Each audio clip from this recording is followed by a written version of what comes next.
Spot. Ecuador, right? Okay.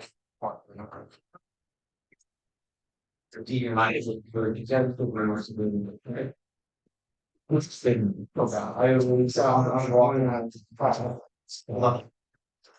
There's kind of next thing was freak out.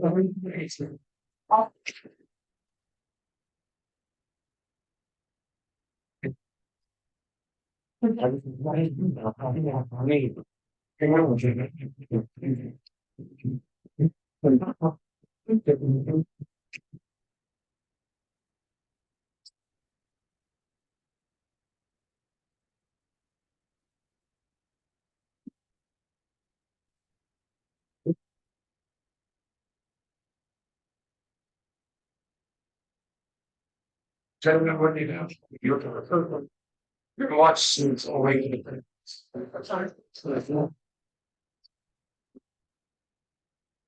No, we have. Like it's like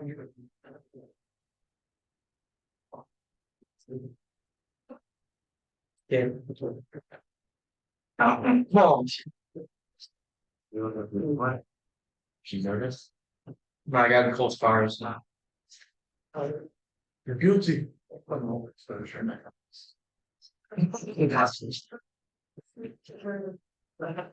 Especially about this guy over here. Yeah.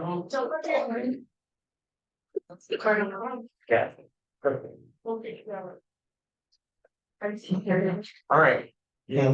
So what have we got? What's this?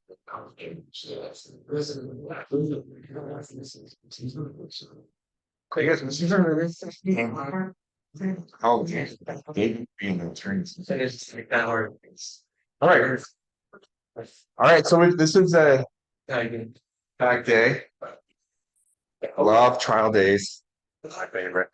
Okay, so let's pray for us so we can let me pray for us so we can get started. So Father, thank you so much for these students, for this chance to be here. Give us wisdom, give us the skills we need to navigate this life, give us steps and light for a path, especially as we go from OCU on into the rest of our lives. So thank you for your love and grace. Amen. Okay. We are in Charleston County Circuit Court. And I am the judge. I have a gavel. I have the gavel. So here's what's going to happen today. Okay, we're going to go through an actual court case. This isn't a real case. This is a case that I've made up. In this particular case, this is a wrongful death case in civil court. So this is not a criminal trial. This is a civil case between Parks and Bowden. And I'm going to have each of the two teams give their opening statements. So this is going to be the order of things. We have one witness in today's case, but they're going to each give an opening statement. Once they've given their opening statements about who they are, what they represent, and the plaintiffs give the statement of the case, I'm going to give you guys something to take notes on. So don't feel like you have to take all your notes right now. But there are certain facts about this case that are stipulated that are agreed upon by all the parties. So why don't we start with the plaintiff team? If you want to introduce yourselves and give your opening statement. You gotta stand. I know. So funny. Let's have these notes right. Yeah, the border. Listen, I'm out of my here. Let's find our spots. So We are Chris, Jaden, and John, legal attorneys at law. okay. And who do you represent? We are representing the family of Mr. Justin in wrongful death. It's actually Justin, I think. Justin. Yeah, Justin's actually the deceased, right? So yeah, Justin Parks, right? Yeah. So you represent Linda Parks, the mother of Justin Parks. Okay, keep going. in the wrongful death suit against the Bowden family. Okay, all right. And do you want to provide like a basic statement of facts? You could read it off what you have already, or you could Yeah. um, I got it right there. so don't go into detail, just the basic statements of facts. What is the allegation that you're making against? Like, so according to the facts, Okay, the deceased, Justin Parks, was involved in a one-car accident with a blood alcohol content of 0.291. okay, That is well over triple the legal betting limit across the country. And he was known by many people to be at a party where alcohol was served, hosted by the Bowden family. okay. The alcohol in his blood came from this party, right? Yes. That was hosted by the Bowdens, Yes. who are the defendants in this case. Yes. Okay. And um and so what is your core, what is this? This is a case of negligence, right? So what is the core complaint that you have against them? The complaint against the Bowden family is that due to their negligence to leave alcohol unsupervised around people under the age of 21, that resulted in the wrongful death of Parks. Okay. All right. And for the defense, you guys want to give your opening statement, introduce who yourselves are and who you're representing? We are the law firm of House, Sable, and Harding, and we are representing our clients who are the Bowdens, where the house party took place. And the Bowdens were unjustly sued by Linda Parks for the death of Justin Parks that occurred on the night of September 22nd. While the Bowdens feel sympathy towards Justin and his family, the death of Justin Parker was not due to the negligence on the part of the Bowdens. Once again, while the Bowdens give their condolences and prayers to the family of Justin Parker, we will show why the death is not a result of the actions of the Bowdens or negligence on the part of the Bowdens. Okay. All right. Very, very good opening statements. So, okay. So in this case, we have a preliminary question of law that we need to talk about. And since you guys have gotten the facts of the case, I'm going to pass out a notes page for each jury member. Now, remember, as a jury member, you're going to be judging this case, but you're also going to be writing a paper based on the information that comes out of this case. Okay, so make sure that you take notes about what's actually happening in the case. A preliminary question of law is that in the state of South Carolina, there is no existing legal statute that deals with social hosts. So people that host parties, even in where those parties are, it's like in Ohio, we have a social host law that if you're somebody who hosts a party where minors drink, you can be held criminally responsible for that. Correct? Okay, that's the social host duty in Ohio. In South Carolina, there has been no statute for social host liability. Okay, it doesn't exist. The South Carolina state legislature has not decided to impose criminal liability on it. This is a civil case, and this is a case of what's called first impression, in that there have been no cases in South Carolina that have dealt with this particular issue of whether somebody who hosts a party, even if they're not criminally liable, if they could be civilly liable, if they can be sued in court, right? Because civil cases are not, the criminal law can point to duties that we have in civil law, but oftentimes there are just duties that we have that don't have a basis in criminal law, right? So the slippery floor at Walmart that somebody slips and falls and hurts themselves, there's no law against having a slippery floor, right? It's just that's the duty that you have as a business owner. So in this particular case, each side needs to argue for what legal standard they think should apply to this case. Okay, and there are a few different ones that they could apply, and they include the duties of landowners, right? Because So we have the duty of landowners, which is like a general duty of reasonable care when somebody's on your property. You have the duty of business invitees of risks that to have to warn people about risks that are not obvious when they come onto their property. Um, you also have liabilities that can come by saying this is analogous to like being a bartender in what's called dram shop laws, okay? Which is you can't serve somebody who's obviously drunk, even in a bar or in a restaurant where they're serving alcohol, because if you're serving somebody who's drunk, it's very foreseeable that they'll go out and hurt themselves when they leave, right? You can serve them a while, but you can't when they're clearly very intoxicated. You can't serve them. Um, and then we also have the social host liability, even though we don't have a law against it, we could say maybe we're supposed to have something like that in as a basis for the duty of care. And then there's also retailer liability. Like in South Carolina, you can't, if you're a store, you can't sell to a minor alcohol. And there's been a case in South Carolina where somebody who sold alcohol to a minor, the minor went out, drank the alcohol, got in their car, drove, got to an accident, and the courts held that establishment that sold the alcohol to was responsible for that because they knowingly sold to a minor. Okay, so those are the different standards of care that could apply in some way. Why don't we start with the plaintiff's team? What standard of and as a jury, you're going to have to decide this question of law, which is not something that juries normally do.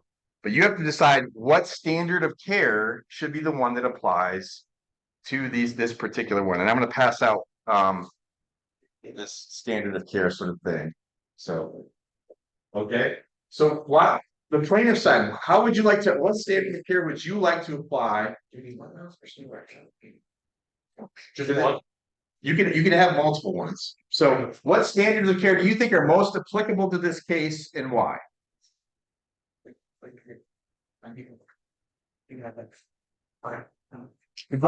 For this case, we'd like to bring to the attention of the jurors that the duty of landowners is a duty of care that landowners are expected to exercise to protect individuals on their property from harm.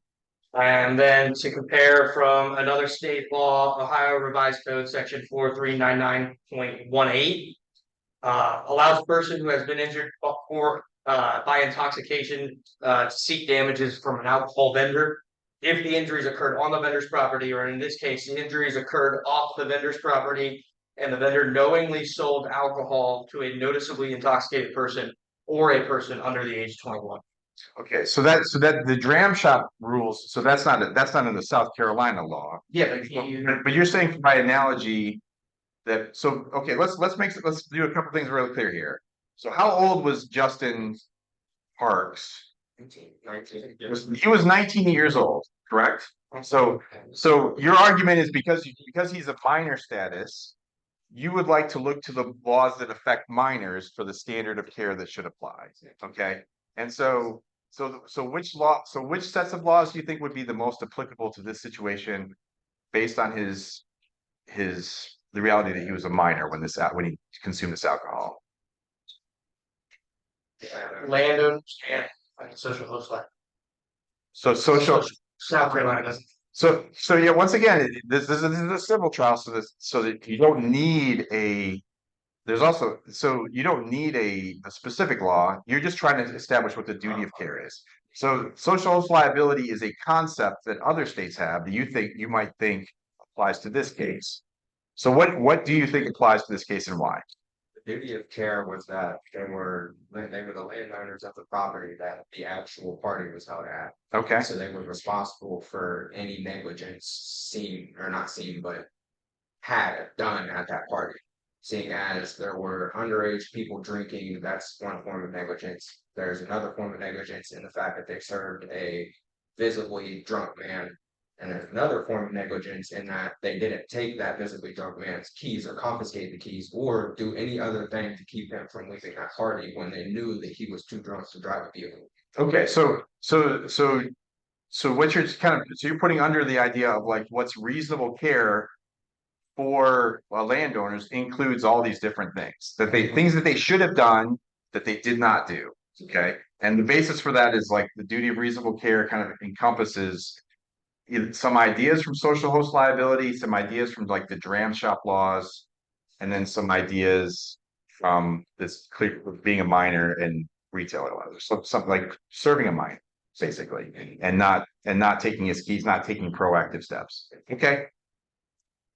How would the defendant team like to argue for the standard of care that we should be applying as a jury in this case?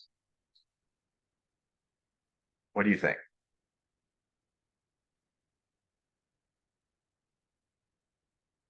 I think the Bowdens never like physically served Justin any alcohol or anything. Instead, he was in the basement away from the party most of the time. So if the Bowdens are not physically serving them, what would that, in your mind, eliminate as a possibility for the duty of care that applies? Serving a visibly drunk person more alcohol. Okay, so the dram shop rules that exist in Ohio and other states of taking and of physically serving a somebody else alcohol, you don't think they apply because nobody was actually doing that. Yeah, like he kind of went and got it with like no one seeing him, and he got it. Okay, so we're arguing, so we're not gonna argue the facts of the case quite yet. So, but in terms of like the duty of care that you think applies, you don't think the dram shop rules apply because of the facts of this case, which we'll get to in a minute. Okay, what other what duty of care do you think actually did exist, and what do you think that might entail? Do you want that sheet? I've got some extra one. So I have it as a point of reference. So what duties do you think they should have, if any? I mean,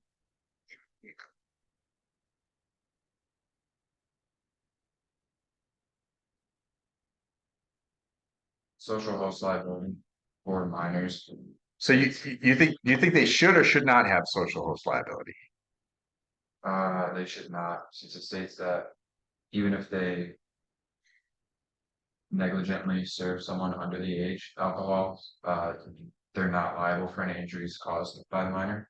So because there's no criminal liability, so basically what you're saying is that because South Carolina hasn't done a social host liability law, it must mean that they don't want, at least they don't want criminal liability there.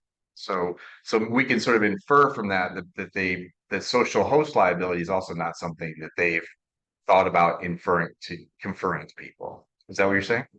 Okay, that's good. Okay, so if you were arguing for what duty of care they should have at the bare minimum, what's the bare minimum duty of care that they should have?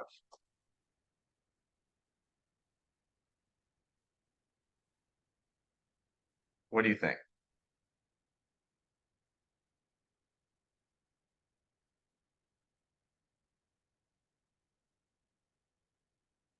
So everybody that owns a piece of property has a duty of care as a landowner. Yeah, take the duty of landowners. Okay. Property. So the duty of landowners, but the specific facts in this case, I mean, was Justin hurt while he was on the property? So you're okay. So at the very least, there's at least a duty of care of landowners, but what that actually entails, we're not completely sure. But like, we have a duty of reasonable care, and the duty of reasonable care for landowners is to take care of people while they're on your property. Okay. Um. So now we're gonna have the witness. So let's do the witness now, and then we'll go through we'll do the witness first, and then we're gonna do your statement of the actual case of going through the elements of a negligence case. So why don't you come on up?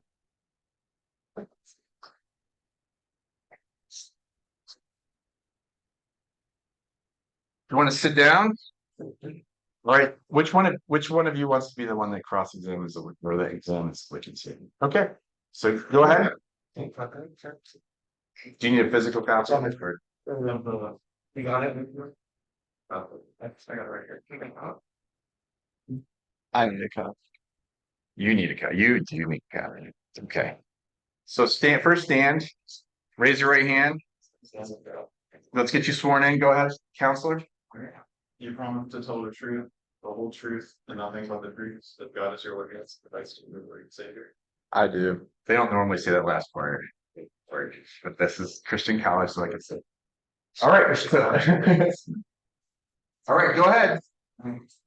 Progress is standing. Oh, no, you don't need to. So just make sure you guys speak up, okay? So that everybody, because this is kind of important. What is your full name for the record? Mason Justice. Did you know Justin Parks, the deceased? I was a good friend of Justin before he died. He went to school together and were friends since the second grade. For the record, how old are you? 20. Did you attend a party on the night of the 22nd of September at the Bowden's house? Yes. How did you get to the party? I drove my car. Justin came with me. How do you know the Bowden's? Well, my dad used to work with Mr. Bowden at his company, and I had met them before at one of my high school lacrosse games, but I had never been to their house. The party was a lot of people from Mr. Bowden's business, but it seemed like there were other people there too, like other lacrosse parents. The Gamecocks had a bye week, so I went to the party. Were you invited to the party? Well, my parents were. The invitation was for our family, I guess. My parents told me about it, but that was because I know the Bowden's son, Brandon.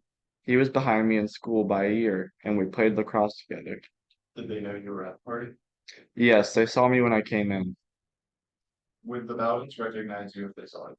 Yeah, because of their son Brandon and playing lacrosse and stuff. Would they know how old you are? Probably. Brandon is only 1 year behind me, and he just turned 19. While you were at the party, did the Bowden's serve you alcohol? I wouldn't say it that way. We got it from Brandon mostly. I did go up and get a beer once, but no one served it to me or said anything to me. I just grabbed it from the bar. Did the Bowden's see you drinking the alcohol? We were in the basement playing Xbox or watching football. They were all outside. I guess I'm not sure. Brandon says they are cool with him drinking at home as long as he stays there. They were pretty busy with the rest of the party, and I didn't see them at all downstairs. Were there other young adults with you in the playground? Yes, a couple of other guys from our lacrosse teams, same class as Brandon, but they were off trying to hit on Brandon's sister or something. That really pissed Brandon off. Were they there with your parents? I saw the parents of one of the guys Where was the alcohol at? at a bar by the pool. Was there anyone charged for? Not that I saw. They did have some caterers there serving food in their three-season room, but the bar was kind of off to the side and open. When I got my beer, no one was there. Was Justin drinking it? He was in the basement drinking a lot. He was losing at Xbox and depressed his team was losing the football game, so he was kind of pounding Jägermeister. Did you get drunk at the party?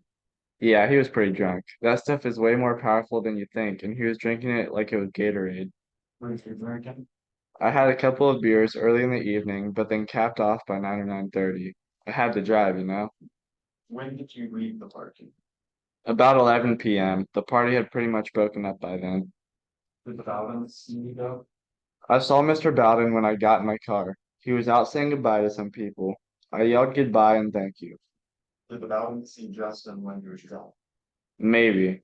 Brandon and I had to walk Justin out to the car because he couldn't walk straight. I was worried he was going to puke in my car and then my car would smell like puke and Jaeger. Plus, Brandon was laughing at Justin whenever he would stumble, so it was hard to miss. Did the Bowden's say anything to you when you left? No, Mr. Bowden sort of half waved bye to me, but he was just busy talking to other people. That was it. Did anyone else see Justin drunk at the party? Brandon did for sure. Justin was kind of obnoxious and he went upstairs to piss a few times. He told me he ran into Mr. James, one of the partners that works with Mr. Bowden, and spilled Mr. James' drink all over his shirt. So probably a few people saw him and he clearly had been drinking. Did Justin ever get served alcohol by the Bowden's? Not that I saw. Like I said, they weren't serving people. It was kind of self-service. I'm not sure if Justin got the bottle of Jaeger from the bar or if Brandon got it for him. Did they know you were taking Justin? Did they know where you were taking Justin? Well, no. Brandon joked with me about Justin puking in my car when he helped put Justin in the passenger seat, but I didn't tell him where I was going. Where did you go when you left the park? I drove back to my house. Justin's car was there from when he came over to watch football before the party. What did you do with Justin when you got home? Well, he was still out of it, so I dragged him inside and got him to lay down on the couch in the basement. He kind of passed out, so I left him there to sleep it off. That's why I didn't get his keys. He was out and I didn't think he would wake up until noon on Sunday. What happened next? Well, I woke up at like 6 a.m. because I had to take a piss, and when I came out, Justin was gone. I didn't know what happened to him until Sunday night when his mom called me, crying, and told me Justin was in an accident at 2 in the morning, wrapped his car around a tree about a mile from my house. Is it possible that Justin has alcohol at your house? No, my mom used to be an alcoholic, so we don't ever have any alcohol in the house. That's a good question. All right, well done. Okay, so those are the facts of the case. One one witness, factual witness. So, okay. So you can go have a seat. Thank you so much. We got this. All right, so those are the facts of the case as we know them. So, what I want now is for the plaintiff team to make their case, statement of the case of and go through the elements that you need to prove a negligence case to show why why the Bowdens should be held responsible for the death of Justin Parks. Okay. So the facts of the case that we see, as we see it, are that a minor under the age of 21 was served alcohol, albeit served by hand or served by negligence of an open bar, that he in fact was drunk at the party, which resulted in his one car accident that evening. We believe that it is negligence by the Bowden family due to the fact that there was an open bar with no observation of who was receiving drinks or who was grabbing drinks on their own. And we also believe that this extends to the son Brandon after he saw Justin visibly drunk and knew he was drunk, and also provided alcohol to the minors in the basement. Okay. Okay. So let's walk through. So what you have to do as the plaintiff team is to prove every element of a negligence claim. Okay. So these are the elements of a negligence claim as we generally understand it. There's a duty that's been breached and that caused harm. Okay. So walk your way through those elements to make sure that you've hit every single one. Okay. So we start with the duty, and your understanding of duty is what? Duty of landowners. So the duty of landowners, which in your case, you're interpreting the duty of landowners to be what? Like what should they have done that they didn't do with respect to Justin and his behavior at the party? Okay. Things. Basically, they allowed alcohol to be open and served without paying attention to who was actually taking in the alcohol. They also allowed their son to give out alcohol. Well, we don't know actually. Sorry, that's speculation. We weren't told whether the alcohol was given to Justin by Brandon or if he got it himself. But that couldn't be the case. He could have got it from Brandon. So just alcohol being involved with a minor in that house, and their breach was that they weren't paying attention and that they didn't try and proactively stop this kid from leaving a party, obviously drunk. Okay. Okay. And then so the leaving the party, so the breach was they should have done something that they didn't do, right? And did that breach cause the death of Justin? How did they cause the death of Justin? So causation but for the Bowdens not paying attention to Justin's alcohol intake and letting him leave the party, he would have been alive. He would not have gotten that fatal car accident because he would not have had all of that alcohol. There's two scenarios that it could have been. He wouldn't have had the alcohol. One, if they would have made sure that minors weren't drinking, or two, he wouldn't have been driving because they would have made sure that even though he was a minor drinking, they knew that he was drinking, so they wouldn't allow him to operate in motor vehicle. Okay. Okay. And so you're saying that satisfies the two-part test, causation effect, and then legal cause. Okay. Right. And then the damages we have are the death of Justin Parks. Wrongful death of Justin Parks. So that's your statement of the case. We'll come back to you on a rebuttal about the defenses. So what is your statement of the case from the perspective of the defendants, the Bowden family? Like, how would you address these elements here? Is there anything that you'd like to quibble with? Like, one, there's no doubt about the damages that Justin is dead. So that is a significant harm. So would you like to argue about any of the other things? The duty that the Bowdens had, the causation? Go ahead. I would say the Bowdens didn't actually know that Justin was drunk. They didn't visibly see him drunk or anything.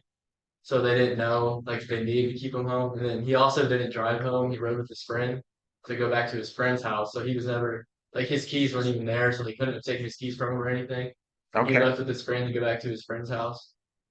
So your argument is that the duty of landowners I think is they kept him safe while he was there. And when he left with his friend, it wasn't their job to keep him safe since he was in his friend's care.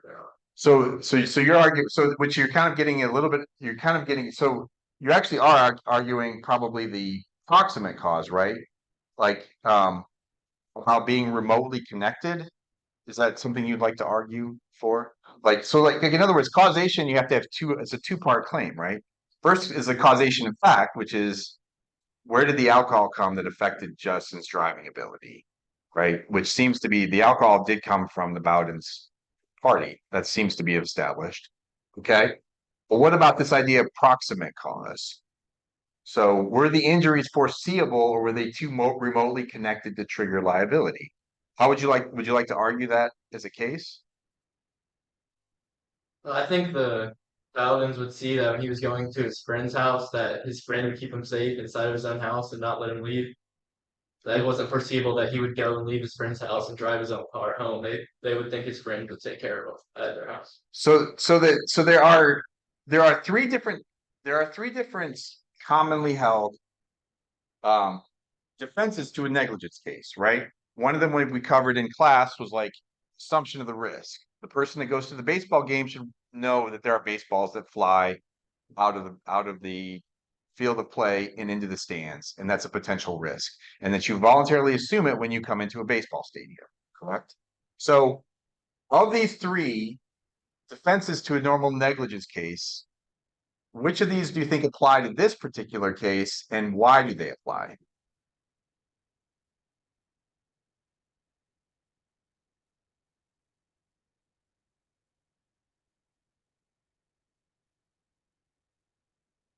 What do you guys think?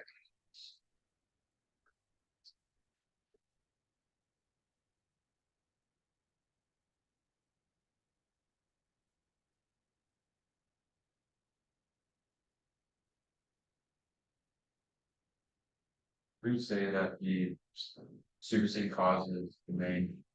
So the main one you want to argue is superseding cause. How is there a superseding cause in this particular case? Uh, I would say he did leave, but this is also where he left the party in someone else's care. But this is also a business party took out. And as the witness said, he was not really invited either. So there's a couple. So you're bringing up a couple things. So one argument is that even though this party he was there, he wasn't necessarily the intended. He wasn't invited per se, but like he was a. It's like it's a family party, so people just bring their families along, especially like in the South, right? This is the South. None of us has Southern accents, but just imagine we do. So you're saying that maybe so part of it is like you're kind of going back to the duties and saying he wasn't actually specifically invited, he just came along. But you're saying the superseding cause goes to this idea of the legal cause, right? And you're saying that the superseding cause is that something happened to break the chain of causation. Go ahead. I would say him spending the night at his friend's house and sleeping at his friend's house would break the connection between him and the Bowden's party because then he was under the care of another family and another friend. Right. So we're talking about duty of care, and where does that duty reside? Right. So the duty of care resides with the people that are responsible. So you're saying that the friend has taken over responsibility at some point in time. Okay. What about the other two? What about assumption of risk? I mean, I know he's a minor, but does Justin should he know about the risk of driving drunk? I mean, He's do you not. guys so he's 19 years old. So what does that mean? That like he went through driver's ed, right? Like Whether he's lying, should know that drink drive has a risk to it. right. Amazing, obviously did since he cut himself off.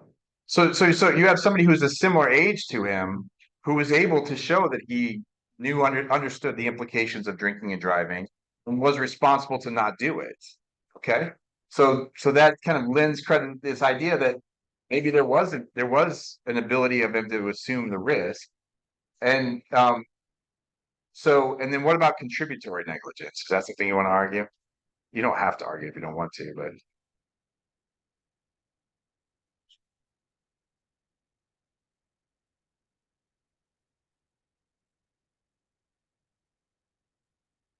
okay. Okay, so you just want that's okay, that's completely fine. So the assumption of the risk, you're saying that there's potentially an assumption of the risk by the injured party, right? And potentially there's some superseding cause in the form of the friend. Okay? All right. So how would the plaintiff team like to rebut the defenses that exist?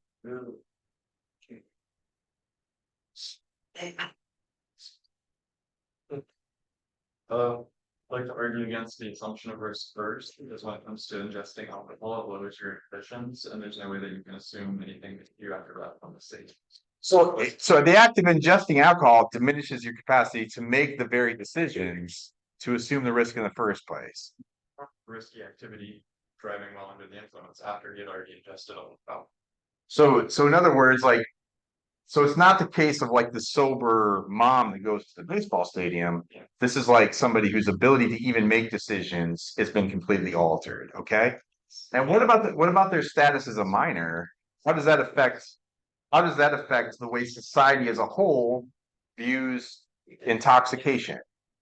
Due to the frontal cortex not being fully developed, the effect of alcohol is much stronger on minors' brain, and it should not even be in their system. Okay, so the reason why we have laws that restrict minor consumption, minor purchase, minor everything when it comes to alcohol is because of the differences that we just recognize between somebody who's over a certain age and under a certain age. Yes. Okay. What about this idea of superseding cause? How does that play into how would you address the idea that how would you address the idea that this friend that drove him to his house creates a superseding cause that makes it too unforeseeable for them to assume that there could be some potential problems with the drunk kid that leaves their house? Justice driving him to his house did not bring the chain of causation. Justice was also allowed to consume alcohol, which he did at the party. And he was also quite vague in his questions about how much he drank. And there was only 2 hours between when he claimed to have quit drinking and when he drove. So you're saying that like the problems are not just with the drunk kid who ultimately killed himself. The fact is that they exhibited a negligence about anybody that was so. The safest and most reasonable course of action was to have all of the Bowden's son's friends stay the night with them to sober up. Yeah. So going back to like the duties of care, because duties of care is a really important part of this case. How would you say the duties of care are different? Because there has been a case in South Carolina where an adult went to a party and drank and then drove and then hurt themselves. And the court found that the people who held the party were not liable in that situation, right? How is that different than this situation? This is different because that is an adult over the age of 21. These are young adults under the age of 21. Right. And there's been no cases about like retailer liability or so like you sell alcohol to a 22-year-old, there's no liability for what the 22-year-old does with the alcohol. So there's this clear difference between the way the law sees a 20-year-old and a 22-year-old. Okay. All right. So how would you respond to any of those critiques? For the assumption, while under the influence, he would have lower ability to make good decisions. And Justin did decide to drive before drinking at the party. He did know the risks of drinking and what the implications of drinking under the influence or of driving under the influence is. So as we stated, Mason was able to drink and still make that decision to stop drinking. I was able to sober up enough to get home and Yeah, so assuming his testimony was true, 1 or 2 drinks, 1 or 2 beers is way different than drinking Jägermeister because Jaeger is like the alcohol content is really high, and a couple of beers has relatively low alcohol content, and probably at that point in time it would work most of its way out of your system, and you would be safe under the legal limit to drive. I mean, technically, right? So, okay. So you're saying that okay, you're right. Um, is there anything else? Any other?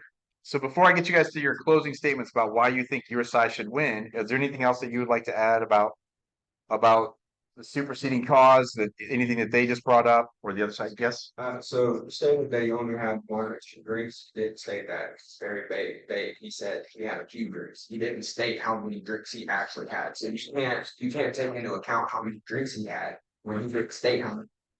That's a good point. Yeah. Stated, yeah. So he could have had 20.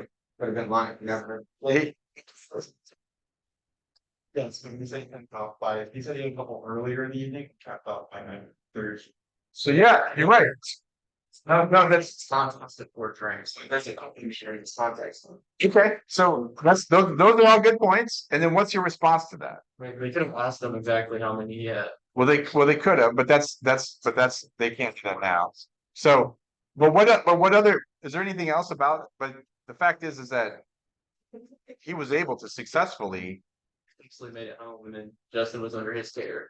So what you're saying is like because we don't know necessarily that, and we have an unreliable witness, right? So what we do know is that he made it to his house Yeah. safely. And Right. Justin was in his house, so yeah.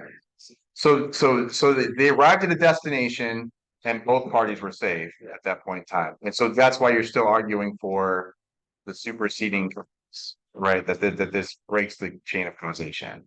Also, again, with the social host liability, that someone that serves alcohol to a minor, is not liable or anyone that negligently serves to a minor, is not liable for any injuries caused by the minor. Right, so there's no criminal, that is not in dispute. There's no criminal liability in the state of South Carolina that they, So the Bowden shouldn't be taking any fault for his injuries. right, so which says that South Carolina looks at that situation and says, we don't want to impose criminal liability, right? What's your response to that? So you're saying that if there wasn't any laws against murder or rape and someone. No, that's not what I'm saying. What I'm saying is that like, No, I get what he's saying, but I'm using it. no, that's a great example. And this is a civil case. And this is a civil case, so we don't need a criminal statute. But just because the laws, place doesn't mean that it's not. Right, that's right. Been anything that's been taken to them. Yeah. Those are great points. Great points. Okay. Were you adding?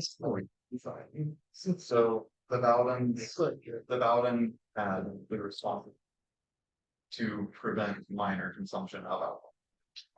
And they willingly had an open bar, argued families were invited with minor children. Yep, and that is the essence of the negligence, right? That is the negligence. And you're saying that, okay, so why don't you guys give your closing statements as to why you think that your party should win? So why should your party win? For closing statements, it is agreed that the Bowdens willingly left an open bar with minors at a party. Inside their families, not just business partners. They were not business. We were strict in their invitations. Okay. And it is due to their negligence of the business bar that the 2 minors, Justin and Mason, were able to ingest alcohol and then drive off of the property after having alcohol, even if it's an undeterminable amount. Even driving with a slight buzz, it's still driving under the influence. Okay. And that then resulted in Justin's death. Okay. All right. And then for the defense, what's your closing statement?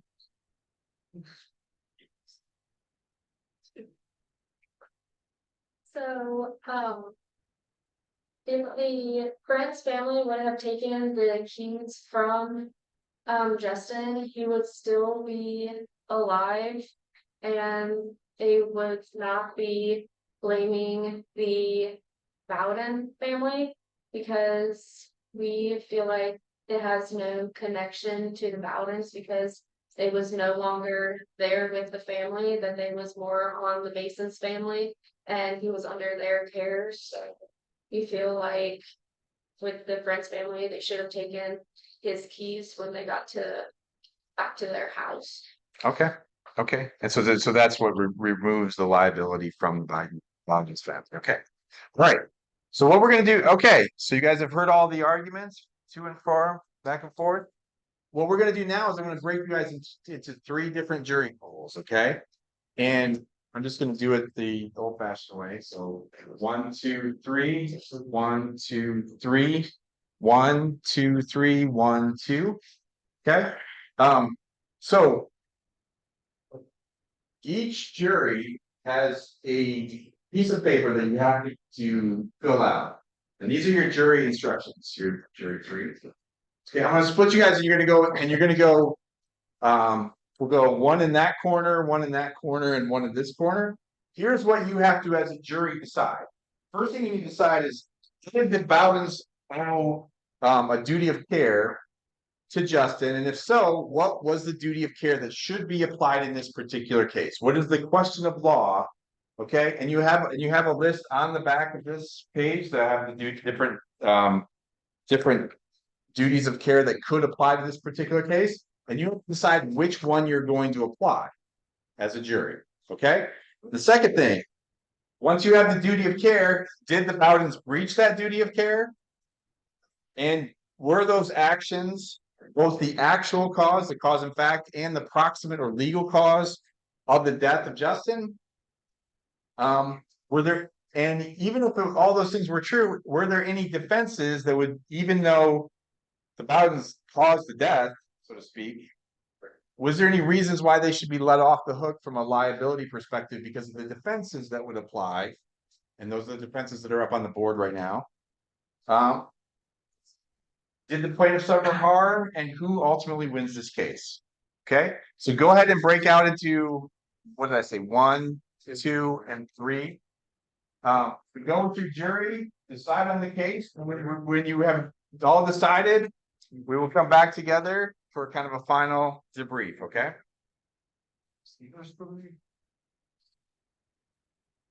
So 3 is over here. Okay, I'm just saying like that. Let it go to the team. Right, how'd you get to share? Let's hear from you. You like that? Yeah. Like, you think like this, and I've been out. Ever since I started watching Suits. Okay, wait, so good. I mean, it's so good. So good. It's even more season 4. One of the best shows. It's basically about you're not right.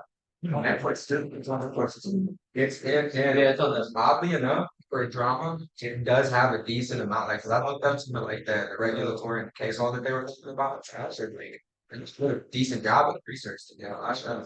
Yeah, they like. I do like that too. What's your name?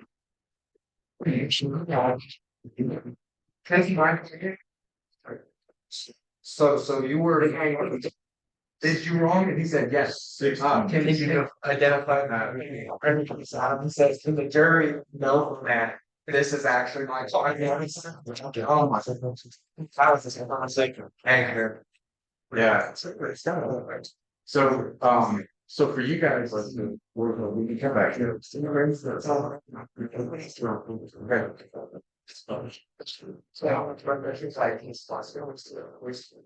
Let you know, like, so like we can stop this guy. I mean, it's just like, yeah. Sorry.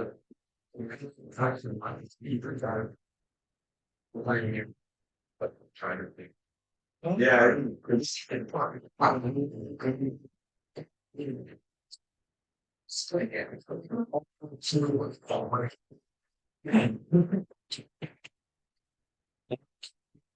First back up with that. First case tellers, I talk on one artists. 6 months. Right. Yeah. She's been with years. Never watched.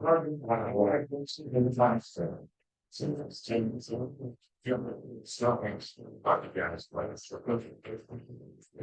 started being kind of not to really fun, being a lot of music, that's the great thing in life.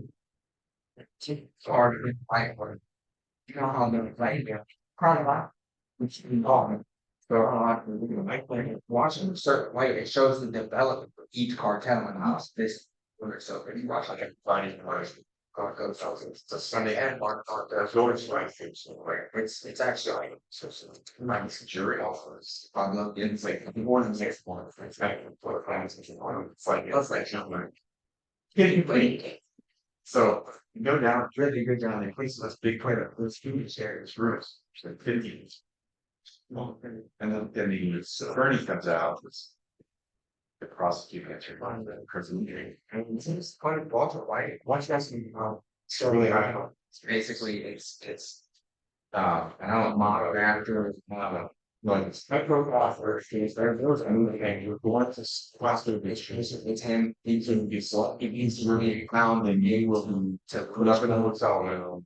So you have to go on the club to like and you know about this stuff. I guess he was all the time.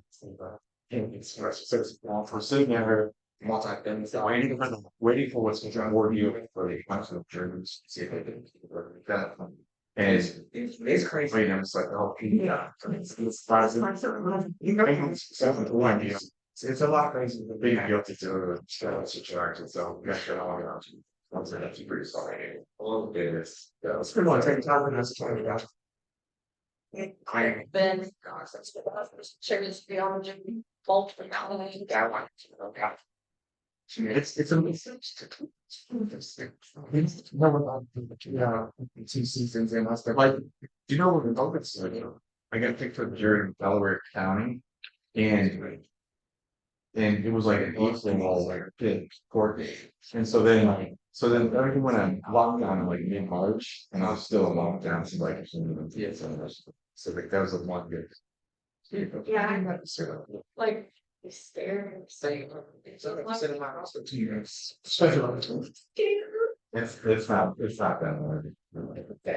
What do you guys think of it? It's trusty about it. You got that information. We should take that. I did all my research on students. Because I looked at the email you sent us. I could on my phone, I could only see the trial. And I got on my computer this morning, and just saw the case breakdown. That's too. Yeah, I should try enough. Try quite enough. So. Thanks, Mr. Hard, very nice.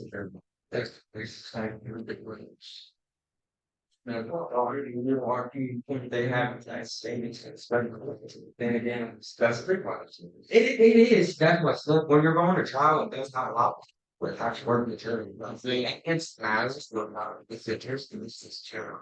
I completely agree with you, even if you have evidence. Like you could, they can understand. Yes, just also. How are you guys doing, guys? Working speak that. Don't let me stop you. I've done a couple of representations, like, but it's that's very pretty so. You like landlords and students so like trading like so I'm on like a 3 judge panel. I just finished this yesterday and then it opens. So it's like and it's yeah, 3. I mean, it's an arbitrator, so it's not quite the same. Now, to be a judge, you have to be basically a decorated lawyer, right? You graduate from Yeah, I can't. Like in theory, you can run for like judges are elected offices, so in theory you can run and be elected as a judge without being a lawyer, but like something. So yeah, so this case, so I'm a FINRA arbitrator. So FINRA is the financial regulatory overseas brokers and it's like so like Edward Jones and Fidelity and all those types of places. Like if they have a dispute with their customers or with each other, then FINRA has an arbitration. They all sign an arbitration, so they don't go to court, they go to arbitration. And arbitration is like a 3 judge panel.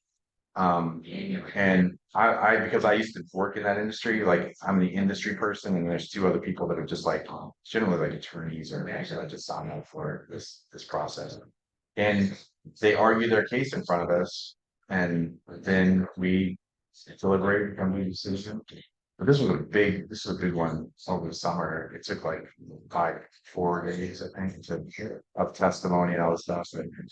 So the issue was it was a defamation case because this lady left she was working for this place, she left, and when you're a broker, like all of everything you do as a broker gets reported to this like public database called broker challenge. So like you can look up somebody like, do they have any customer complaints or disputes, whatever, like, or do they have like a clean record? So but when you leave and go to a firm and leave a firm, they report like this is when they work for us, this is when they stopped working for us.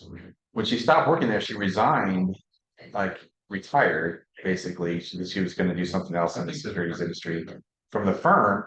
And then at the same time, there was like an internal investigation going on about her. And so, and then the investigation ended after she had like was done there and then resigned. And they wrote on their form that they submitted that she'd been fired, but she hadn't been fired. She resigned. So that's defamation. So that was that. So the issue was defamation, and then she couldn't get a job in the industry because like she'd been fired. Yeah. So like she's suing for defamation, and it was like, and it was actually, so the end, like when you're an arbitrator, like part of it was like shouldn't want to be like the public, so, like that was so we won that part of it, and she won some of the attorney's fees, but the problem was like she didn't have a lot of damages because she was retired and stuff, so like She didn't like miss out on a job. She was right for another thing. right. So like it's like she was like trying to get different jobs and what so it was really and she was a really unsuccessful agent. Like it's like she's like things with tax returns for the last few years to show how much money I was making. But it's like a steady nosedive, like 20,000. I thought not making any money. So what's your damages for not getting another getting any other job with it? Like working at Home Depot, you would make more money. So like what is your real damage? So it was real, but it was really interesting. Still not, still wouldn't get, she wouldn't want worthy of damages because they actually, like, even if she was hiring, she wanted to get a job somewhere else, it has to. Right, so we did say that she was damaged by it, and to correct the record, and we gave her a month warning. But it was like, but it wasn't. It was more related to the like defamation itself, as opposed to like she didn't get a job that was What was the Sprinkless was looking to get her slate. right. Yeah. So that was the result. All right. Wait, how are you guys doing? You guys through it? Yeah, I'm probably able to. What? Almost there. Okay. I think you got me. My girlfriend's mom, she's a judge for family court, I know. Oh, that's brutal. I think she's I don't know, I think it's Delaware's her friend. Oh, it's Delaware State County. Oh, county. Okay. Yeah. So I know she's like in the Supreme Court. my business law professor she volunteered for some family court duty because she's an attorney. It's like rural community. It's like they kind of it's like all hands on deck. And she said she had this case where these parents came in, they're fighting, like going through divorce. Both of them are saying, You're abusing my kids, physically abusing kids. Both of them make accusations of physical abuse. They're in the courthouse. And then they're like, oh, I love you, we're kissing, make out. And then they're like, you go try to leave, and everybody's like, hold on a second. Before you go out the door, you both made accusations of physical abuse of the kids. Like, we're not gonna let you just like accuse them for that. Just because everything's all hunky dory, it's like the universe. So I've never heard anything good about family. it's okay. It's a family court. It's like family court and IRS are similar. Both of them don't want you as a customer, and both of them don't ever want you to come back. So they have the very worst experience ever, because they don't want you with family court, and they don't want you with the IRS, so they have the most horrible customer service ever. On purpose, because they don't want. And so and the goal of family court in general is to make everybody miserable. Because then when everybody's miserable about their family court experience, they don't want to come back. Sure. So like, they don't want to have a winner. Because the winner wants to come back. Like, no, we want everybody to feel like we're lost. That's the law. Yes. All right, you guys done? All right, so let's go through this. Okay, so let's go through the standard of care for each one of the three juries. Okay, so jury number one, what was the standard of care that you guys decided on? Social host liability. Social host liability. Okay. Jury number two, what did you guys decide on? Duty of landowners. Okay, and number three, what did you guys decide on? Oh, you weren't done completely? Did you get a winner of the case? Who won? Okay. All right. So we had one social host liability and one. Okay. And then for the team of one, who wins this case? The defendant. The defendant wins because why? Because due to superseding cause, the death of parts foreseeable. So the alcohol in the system was the legal cause of death, but because of this superseding cause, there are a lot of okay. Well, how about jury two? Who's got the jury two? Sierra. So Sierra, what did you guys decide? We said that the defendant won because of the superseding cause and assumption of risk. Okay, so the defendant wins that one, and then three. Who has three? Jace. I'm still not sure, like, we didn't. You want the defendant too? Because what? What was the reasoning that you guys were pretty much decided on? What? I think they're just the three. Yeah, we were stressing out trying to get her Jeremy. It's okay. It's okay.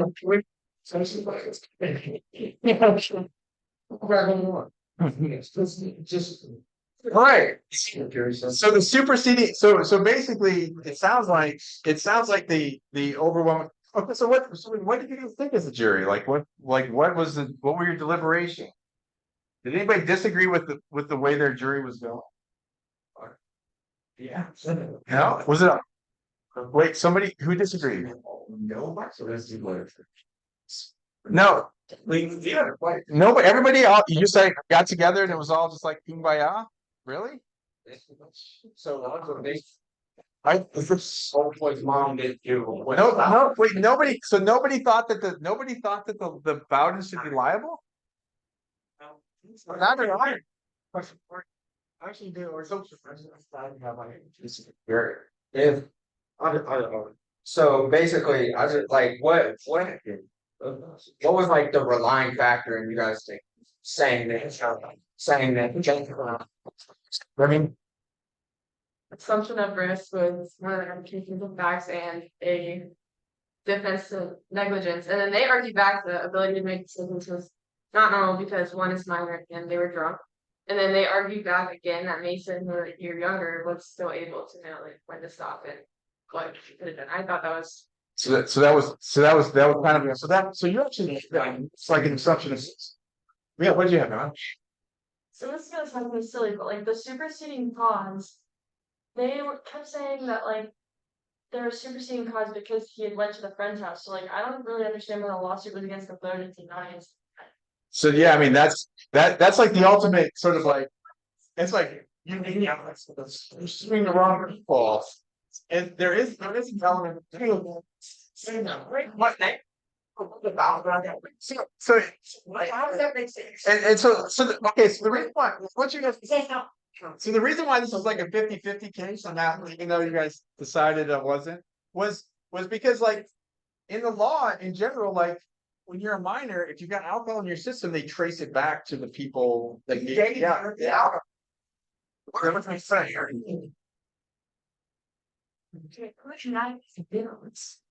mean, a minor is in, it is weird, like, they're like sort of a minor. They're not a minor for sexual purposes, but they're a minor for like, right, no, I think what.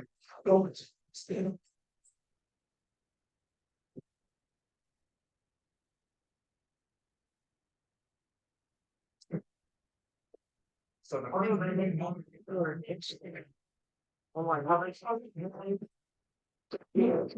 Basic, we're basic, no, you're right, yeah, I know it. Oh, that, I don't think we lost control here.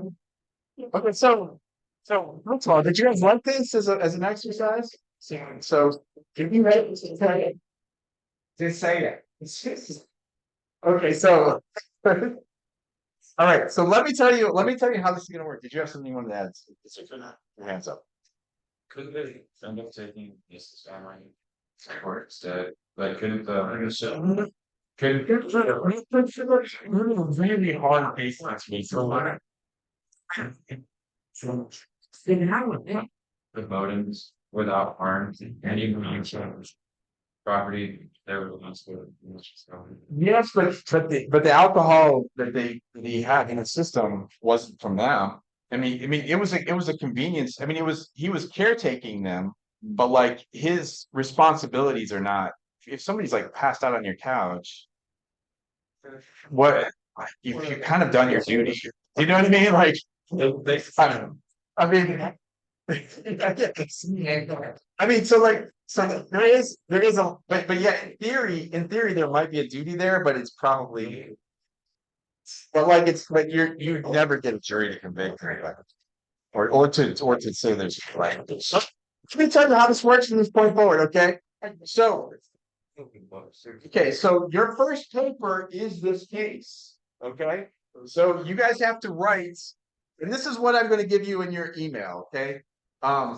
When you're on a defendant and attorney team, you have to write like these 3 sections of a brief. You have to write the summary of the argument, and the conclusion, and we'll go over this on Tuesday a little bit more.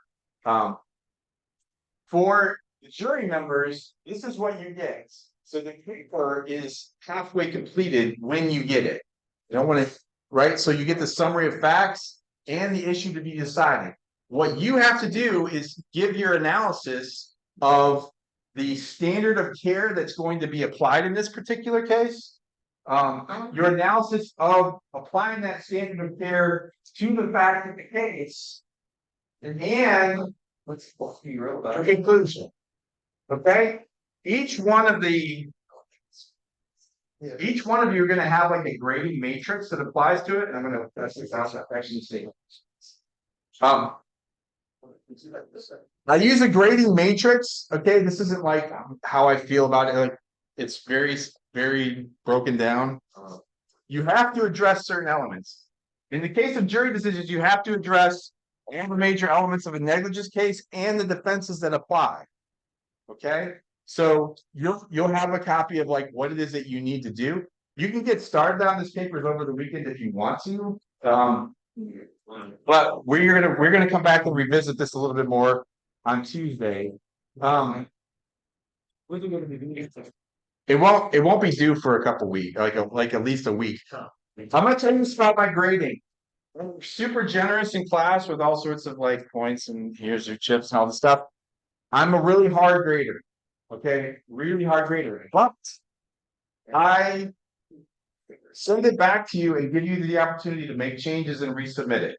Okay, so it's not a one shot and you're done sort of thing. I'll use the grading matrix, and then because I want you guys to actually learn how to be good at this process, applying the law to a set of facts.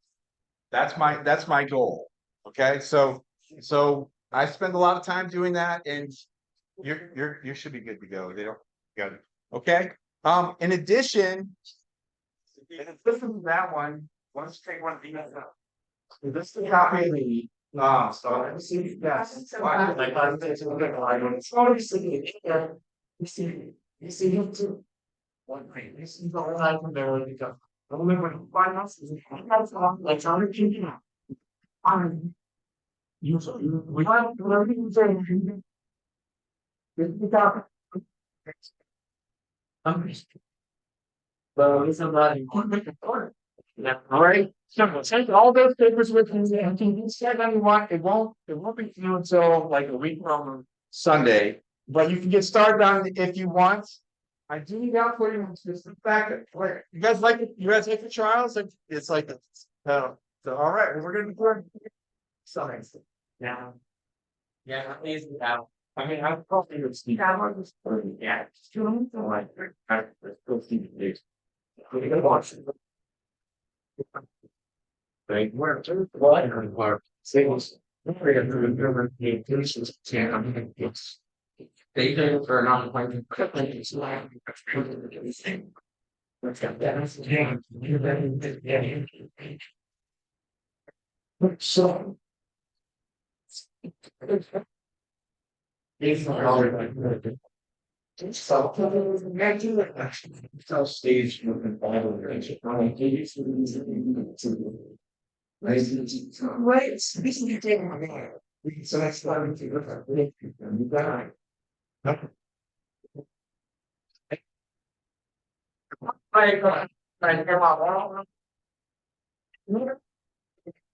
In this.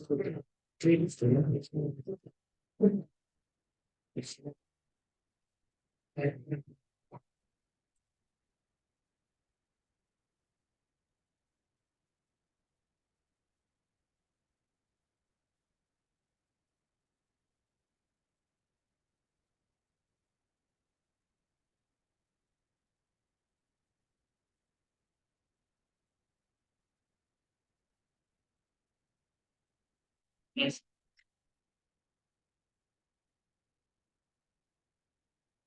Thank you.